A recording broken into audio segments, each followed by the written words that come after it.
From a bikini-clad model to becoming the highest-paid actress, a life-threatening illness, and a murdered brother. Sofia Vergara has lived quite the life, but before all these problematic relationships and the walking off of AGT, Sofia was but a humble model. So to truly understand what she's doing now, we need to weave the web and we need to understand where she came from. And I'm not talking about Colombia, although she is Colombian, she is from Colombia, but I mean more how she became famous. How did Sofia Vergara become famous? At age 17 in the 80s, she starred in a famous Pepsi commercial way back in her home country of Colombia. The actress was reportedly approached by a photographer while she was on the beach and asked to star in the advertisement. This is that commercial right here. That was her debut. She's 17 in that video, by the way. Then at age 20, she started modelling after being discovered by a modelling scout on the beach. Now, I'm not sure if this is like the same thing. Like she was scouted when she was 17 on the beach, and then she was scouted again by a different scout, or if that scout just continued the relationship. I don't know. Either way, what I've learned from this is that if you want to become a model, just hang out on the beach. I mean, the majority of what she was modelling was bikinis, so I guess her being on the beach anyway was just like a walking portfolio of what she could do. I don't know, but she was pretty successful as that. I had no idea why, but she was, and still today, at 51 years old, she is stylishly rocking the bikini. Little nostalgia there for you, a little back and forth. Also, speaking about back and forth, then versus now, how about now versus now? I saw this photo of Sofia Vergara without makeup, and it looks nothing like her. Now, I'm not saying it looks bad. She looks absolutely stunning in both of those photos, but she just genuinely looks like a different person. I'm not saying she's catfishing with makeup. She just looks completely different. I don't know, maybe that's just my opinion. I saw this one in particular.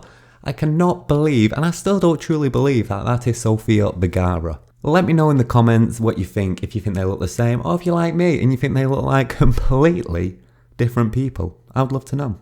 Now, moving away from bikinis and Pepsi, she made her debut in American TV in the 90s when she was hosting a few shows on the Spanish networks. However, during this introduction to television and this whole newfound stardom, back home in Colombia, her brother was shot and murdered. Here's what she had to say about it. She said, "We come from a successful family and he knew he was a target for kidnapping.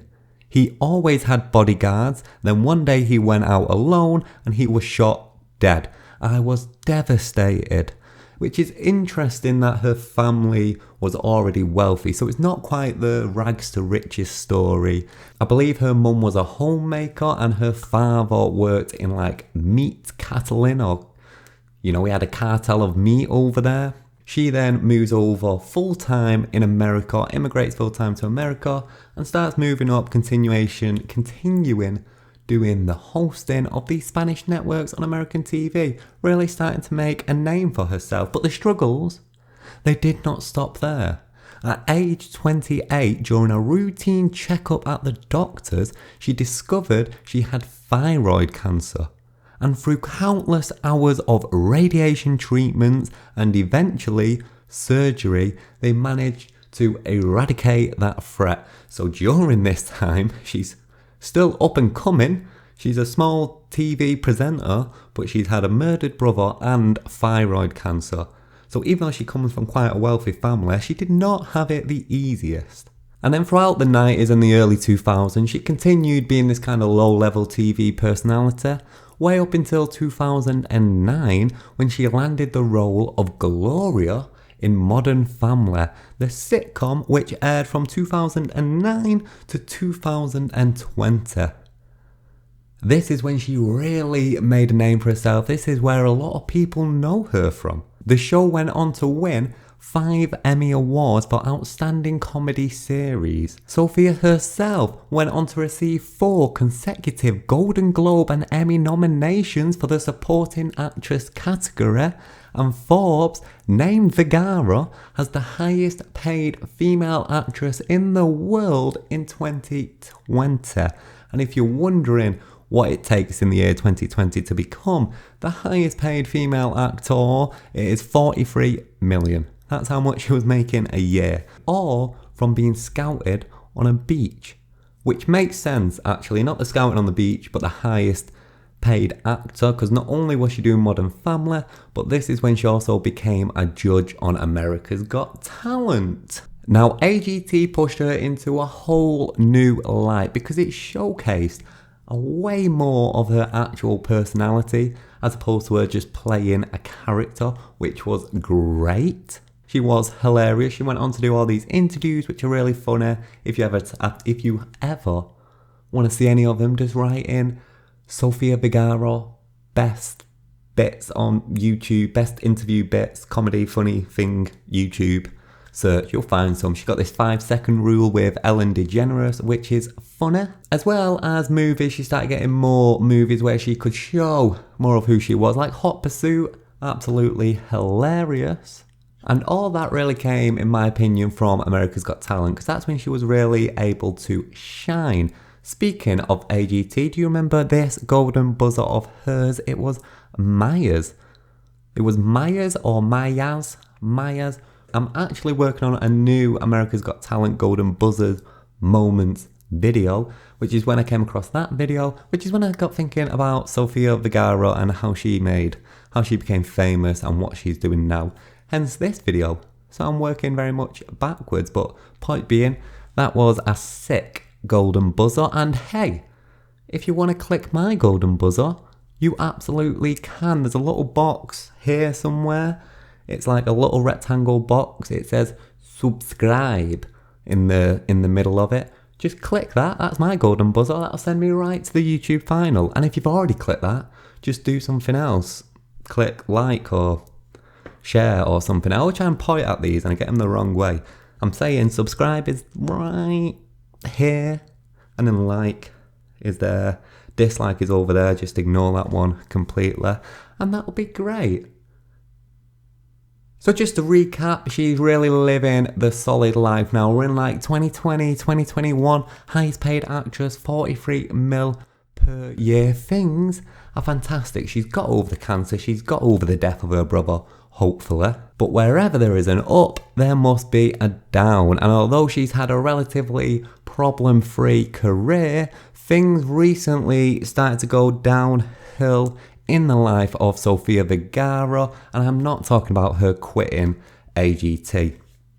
Type her name into Google right now, you're going to see all these articles about how she's quit AGT and how she's walked off AGT on set. It's all like blown out of proportion. I watched the video. Basically, she's up there, she's doing a lie detector test. Howie Mandel makes a little joke about her being single, and she walks off, and that's it. There's no drama there to be had, but it does lead us very nicely onto the problematic relationships she has had. Before breaking into TV and film, Sofia married her childhood sweetheart, a man named Joe Gonzalez, in her hometown in Colombia. She was just 18 when she got married. However, things started to go downhill when she became a model, having been scouted whilst on the beach, which, hey, what all comes around. You see how I'm working this video now? We start with the beach, we're now here with the beach. That's why you've got to watch the whole thing and not just skip to the end to see where she is now,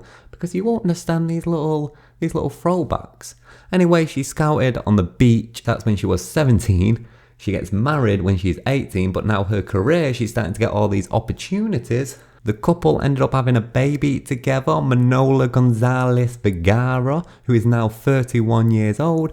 But the relationship broke down just 2 years after tying the knot, and Sofia ended up divorcing the man when she was 20 years old. So already at 20 years old, she's been married and divorced. But a lot did happen in those 2 years, so I kind of get it for her. Now, for a while, she was on some on and off relationships, nothing serious. She was briefly linked to Hollywood heartthrob Tom Cruise, but then she became engaged again. This is when the problems in her relationship really start coming through. She got engaged to a businessman named Nick Loeb, let's just call him Nicholas. Eager to have the chance to start a family, the couple created embryos in 2013, which were then frozen at the Beverly Hills Fertility Clinic. The on-again, off-again couple signed a contract stating that neither party could use the embryos without the other's consent. However, the couple then split a year after before ever making it down the aisle, and then an ugly custody battle broke out between the two former lovers.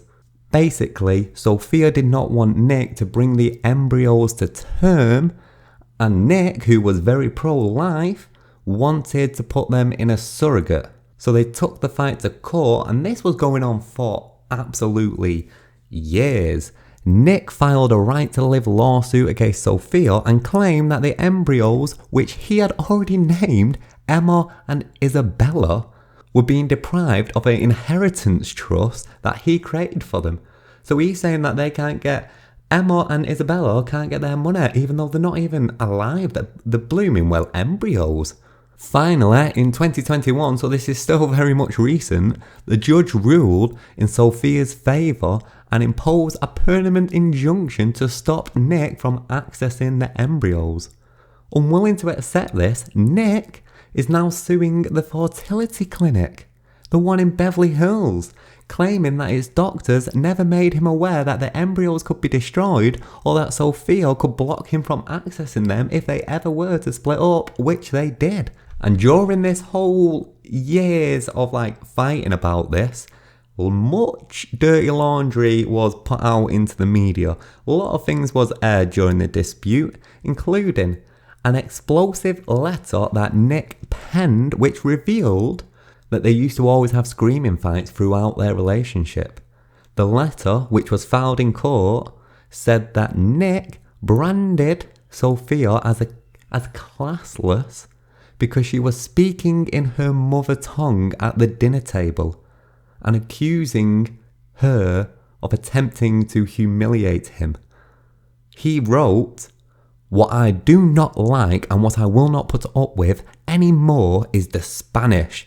And no, I do not like hanging out with you when you speak in Spanish with others at the table." How they lasted, how they met and got to the point of being engaged, I do not understand, because he seems to hate Spanish speaking people and she speaks Spanish. He's super pro-life and she's like, hey, they're my embryos. I do not understand, but this is probably the worst of the relationships, because she began dating Joe Manganiello. I cannot pronounce his second name, but it's the guy from Magic Mike. This was 2 months after she split up with Nick. She started dating this Magic Mike guy, Joe. They met through a former co-star at some kind of White House dinner, and they was happily together. They got married and they was happily married for 7 years until very recently when they split up. Right? Everything seemed perfect, but out of nowhere they seem to have split up. According to sources who have spoke to the Daily Mail, that reputable news outlet, unfortunately the couple had drifted apart due to their different attitudes after first bonding over being opposites. So they got together, they loved that they were opposite, and then they started arguing about being opposites. Following their separation, the couple's $100 million prenup agreement was leaked to the world, which protected both their finances. Both of them have made millions. Sofia has made millions on Modern Family, of course. She was the highest paid actress. She's got absolutely millions. She's also got a beauty brand, so, she's really raking it in. Her net worth is $180 million, which is $140 million more than Joe's net worth, which is just $40 million, which doesn't sound like a lot, but that's $40 million. That's a whole lot of net worth. The couple have no children, although they do share custody over their dog, Bubbles.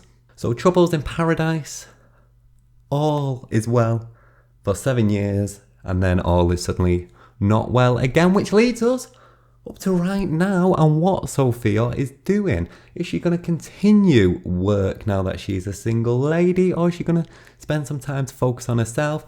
I can happily announce that she is going to be in an upcoming network show called Griselda. If you've not seen the trailer, take a look at it. It's basically, here's the bio: the life of Griselda Bianco, a devoted mother who created one of the most profitable cartels in history, and it looks fantastic. I guess it's like a narco spin-off, which she is perfect for. I cannot wait for that to drop and to see what comes next. And hey, a little side note before we leave, something else that she did recently was another Pepsi commercial. So once again, we're bringing it back to the beginning. She first found fame 17 years old on a beach being scouted to do a Pepsi commercial, and here she is at 51 years old still doing Pepsi commercials. How nostalgic and beautiful is that? And it ties this video in a nice little circle. So don't forget to subscribe, comment below, like, and check out some other videos. Like I said, I got an AGT one coming soon for you.